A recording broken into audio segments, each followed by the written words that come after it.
Welcome to easy English channel. இன்னைக்கு நம்ம இந்த வீடியோல என்ன பார்க்க போறோம்னா லே அப்படின்ற வேர்டை பத்தி தாங்க பார்க்க போறோம். லேன்ற வேர்டுக்கு ரெண்டு விதமான மீனிங் இருக்கு. ஒன்னு வந்து லைக் பாஸ்ட் டென்ஸ் லே அப்படின்னு சொல்லலாம். இன்னொன்னு வந்து லே வந்து பிரசன்ட் டென்ஸ்லயே வரும். இத பாருங்க காட்டிருக்கேன். லை வந்து பிரசன்ட் டென்ஸ், லே பாஸ்ட் டென்ஸ், லேன் அப்படின்றது பாஸ்ட் பார்ட்டிசிபிள். இத பாத்தீங்கன்னா லே வந்து பிரசன்ட் டென்ஸ்லயே வரும். வேற வேர்டு லேடு பாஸ்ட் டென்ஸ். இது வந்து பாஸ்ட் பார்ட்டிசிபிள் வந்து லேடு. ரெண்டுத்துக்கும் என்ன டிஃபரன்ஸ் அப்படின்னு கேட்டீங்கன்னா ஒன்னும் பெரிய டிஃபரன்ஸ் இல்லைங்க. ஒரு பொருள் வந்து அதுவே அப்படியே கிடந்ததுன்னா அது வந்து லை அப்படின்னு சொல்லலாம்.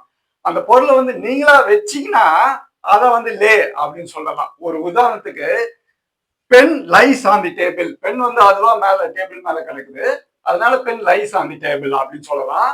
இதே இந்த பெண்ணை வந்து நீங்களே வச்சீங்கன்னா டேபிள் மேல, அப்போ வந்து I lay the pen on the table அப்படின்னு சொல்லலாம். ஏன்னா பென் வந்து நீங்களே வைக்கிறீங்க, அதனால I lay the pen on the table. இப்போ நம்ம இந்த வீடியோல என்ன பார்க்க போறோம்னா லேன்ற வேர்டை பத்தி தான் டீடைல்டா பார்க்க போறோம். வாங்க பார்க்கலாம்.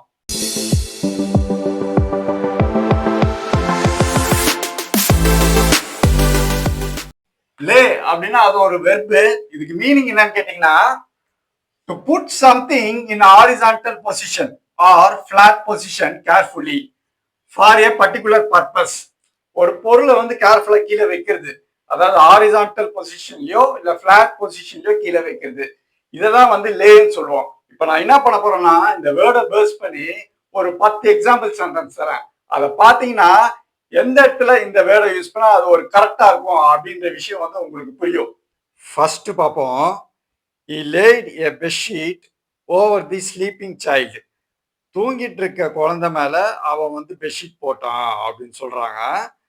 He laid a bedsheet over the sleeping child. ரெண்டாவது பார்ப்போம். Government is laying new electricity cables in the main road. அரசாங்கம் வந்து மெயின் ரோட்ல எலக்ட்ரிசிட்டி கேபிள் புதுசா போடுறாங்க அப்படின்னு சொல்றாங்க. Government is laying new electricity cables in the main road. மூணாவது பார்ப்போம். She laid the plate down on the dining table. அவ வந்து டைனிங் டேபிள் மேல பிளேட்டை வச்சா அப்படின்னு சொல்றாங்க. She laid the plate down on the dining table. நாலாவது பார்ப்போம். Mother laid the baby on the cradle. அம்மா வந்து குழந்தைய தொட்டில்ல போட்டாங்க அப்படின்னு சொல்றாங்க. Mother laid the baby on the cradle. அஞ்சாவது பார்ப்போம். He laid aside his laptop and went to chat with friends. அவன் வந்து லேப்டாப்பை ஓரமா வச்சுட்டு ஃப்ரெண்ட்ஸோட பேச போயிட்டான் அப்படின்னு சொல்றாங்க. He laid aside his laptop and went to chat with friends. ஆறாவது பார்ப்போம். They are having a new tiles laid in the bedroom next week. அவங்க வந்து புதுசா டைல்ஸ் வச்சிருக்காங்க, அதை வந்து அடுத்த வாரம் பெட்ரூம்ல போட போறாங்க அப்படின்னு சொல்றாங்க. They are having a new tiles laid in the bedroom next week. ஏழாவது பார்ப்போம். My plan is to lay the foundations for the new office in December.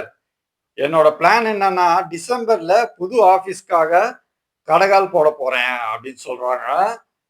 My plan is to lay the foundations for the new office in December. எட்டாவது பார்ப்போம். You can protect your car from dust by laying car cover on the car. Car மேல car cover போட்டு வச்சா தூசி படியாம இருக்கும் அப்படின்னு சொல்றாங்க. You can protect your car from dust by laying car cover on the car. ஒன்பதாவது பார்ப்போம். Whenever I go to beach, I lay down on the beach sand to relax myself. நான் எப்போல்லாம் பீச்சுக்கு போறேனோ அப்பெல்லாம் அந்த பீச் மண் மேல படுத்து ஓய்வு எடுப்பேன் அப்படின்னு சொல்றாங்க. Whenever I go to beach, I lay down on the beach sand to relax myself. பத்தாவது பார்ப்போம். They are digging up the road to lay cables. Cable போடுறதுக்காக அவங்க ரோட தோண்டிட்டு இருக்காங்க அப்படின்னு சொல்றாங்க. They are digging up the road to lay cables. லேக்கு second meaning இருக்கு. அது என்னன்னு கேட்டீங்கன்னா டு ப்ரொடியூஸ் எக்ஸ். அதாவது பேர்ட்ஸு ஒரு சில அனிமல்ஸ்லாம் பார்த்தீங்கன்னா முட்டை இடும் இல்லையா, அதை தான் வந்து லேன்னு சொல்லலாம்.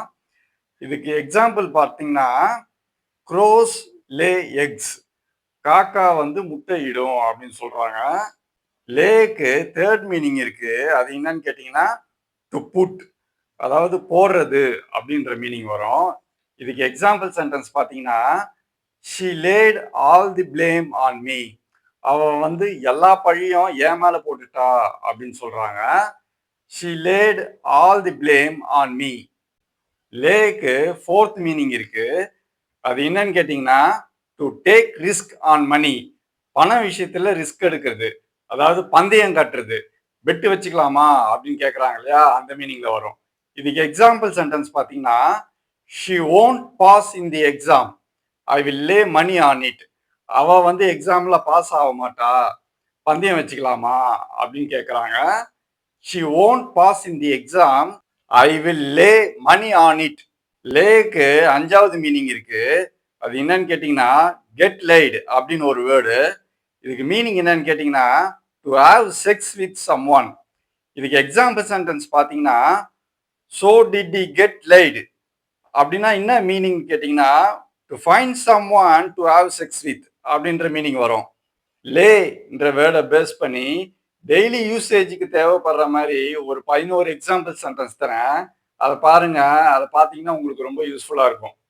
அவர் gate just lace there all day in the Sun, Leh the cards face down அப்படின்னா என்னன்னு கேட்டிங்கன்னா கார்டெல்லாம் திருப்பி வச்சு போடு, அப்போதான் யாரும் பார்க்க முடியாது இல்லையா, அதனால lay the cards face down.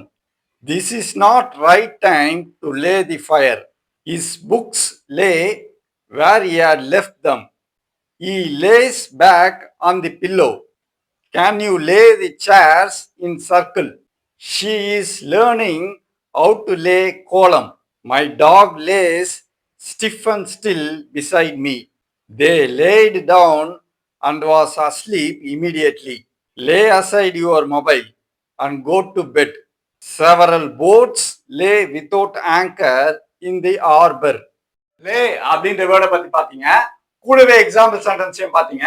இந்த எக்ஸாம்பிள் சென்டென்ஸ்லாம் பேஸா வச்சு புதுசா ஒரு சென்டென்ஸை நீங்களே கிரியேட் பண்ணி ப்ராக்டிஸ் பண்ணீங்கன்னா உங்களுக்கு இங்கிலீஷ் ஃப்ளூயன்ட் வந்து நல்லா இம்ப்ரூவ் ஆகும். இது போல நிறைய விஷயம் நீங்க தெரிஞ்சுக்கணும்னு நினைச்சீங்கன்னா நம்ம சேனலுக்கு நீங்க சப்ஸ்கிரைப் பண்ணி ஃபாலோ பண்ணுங்க. கண்டிப்பா நீங்க தெரிஞ்சுப்பீங்க. இதோட பாத்தீங்கன்னா இந்த வீடியோ முடிஞ்சிருச்சு. மறுபடியும் உங்களை நான் அடுத்த வீடியோல சந்திக்கிறேன். அது வரைக்கும் சதீஷ். தேங்க்யூ.